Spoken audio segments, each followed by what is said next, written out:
Moi, j'ai choisi le projet des Maisonnées d'Évangile. Les Maisonnées d'Évangile, ça a été commencé il y a quelques années ici dans le diocèse.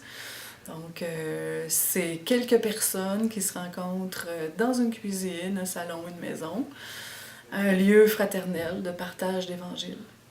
Fait qu'on prend des petites fiches toutes déjà faites, une animation toute préparée, puis un déroulement facile à faire. Je trouve qu'il y avait comme un défi général, c'était de mettre la parole de Dieu accessible, rendre la parole de Dieu accessible. Il y a d'autres instances qui le font, mais tu sais, comme de s'approprier la parole de Dieu, l'Évangile, c'est un petit premier défi général. Puis dans la spécificité de la Maisonnée d'Évangile, on se demande aux participants d'identifier quel est le désir de vie que l'on porte, avec quel désir de vie j'arrive ce soir, cet après-midi. Et ça, c'est un défi parce que ça demande d'arriver au fond de notre cœur, puis d'être conscient, puis d'être lucide de ce qu'on vit. Puis, je trouve qu'il y a un défi au niveau de l'animation parce qu'on s'appelle des invitants, des invitantes, les personnes qui reçoivent. On n'est pas obligé d'être des animatrices aussi, mais il y a aussi de comprendre que c'est pas une personne qui parle, qui enseigne, mais c'est tout le monde, c'est un échange mutuel. De plus en plus, je remarque que chaque personne développe l'appartenance à la maisonnée.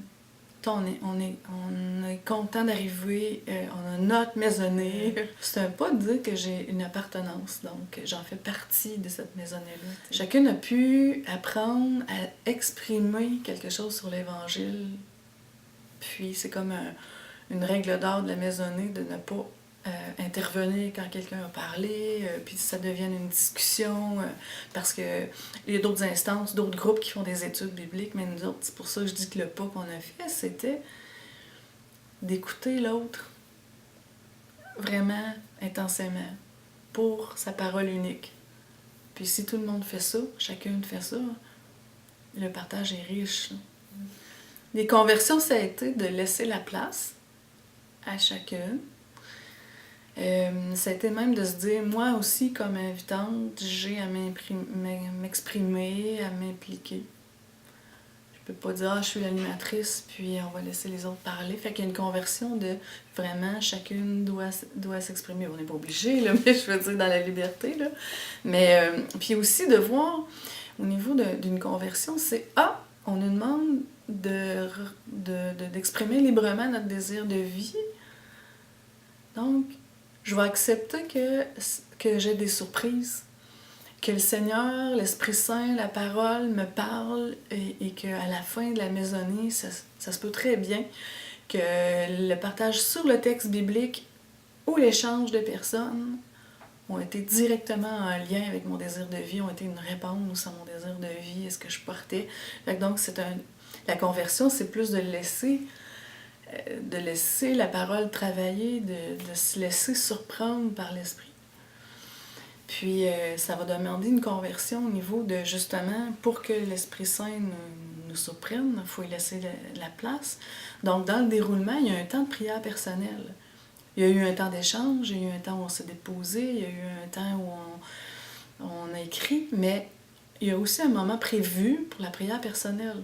On va dire « j'en jase avec le Seigneur ». C'est une conversion, ça, de laisser de la place, tu sais, de dire non, regarde, on va faire silence, puis on va la laisser, cette parole-là, descendre. Parce qu'elle a quelque chose à me dire personnellement, aujourd'hui. Ce que je remarque, là, c'est comme des fruits de l'Esprit Saint même, là. C'est la joie, puis la paix qui se dégage du groupe de la maisonnée, puis qu'à la fin, on n'a pas envie de partir. On est content de se voir aussi pour prendre des nouvelles des uns des autres. Puis, c'est ça, il y a des fruits qui semblent être directement liés à... J'ai encore envie de prendre le mot surprise, tu sais comment... Sainte, par exemple, un texte qu'on croit connaître, qu'on a entendu plein de fois. Ça peut être la parabole du Samaritain, par exemple. Puis là, il nous surprend. Fait que le fruit, c'est comme de dire, je trouve que la parole est vivante. La parole, je suis pas la même aujourd'hui que j'étais hier, que je vais être dans 5 ans. Donc, elle est toujours vivante, la parole, puis je la laisse me parler. c'est une découverte. Peut-être dû au fait qu'on a la chance d'avoir un ressourcement entre maisonnées durant l'année. Puis on a utilisé un petit moyen aussi de prier pour une autre maisonnée, que ce soit Victoriaville, Drummondville, dans le diocèse. Fait que pour nous, on sait qu'il y a d'autres maisonnées, qu'il y a d'autres gens dans des soirs de semaine, dans des après-midi qui partagent l'Évangile aussi. Fait que ça nous tient en lien d'une manière pour le diocèse, le local, diocésain, l'Église en général. Là. Ça nous tient vraiment en solidarité. Puis pas n'importe comment, mais autour de la parole de Dieu, autour du Christ.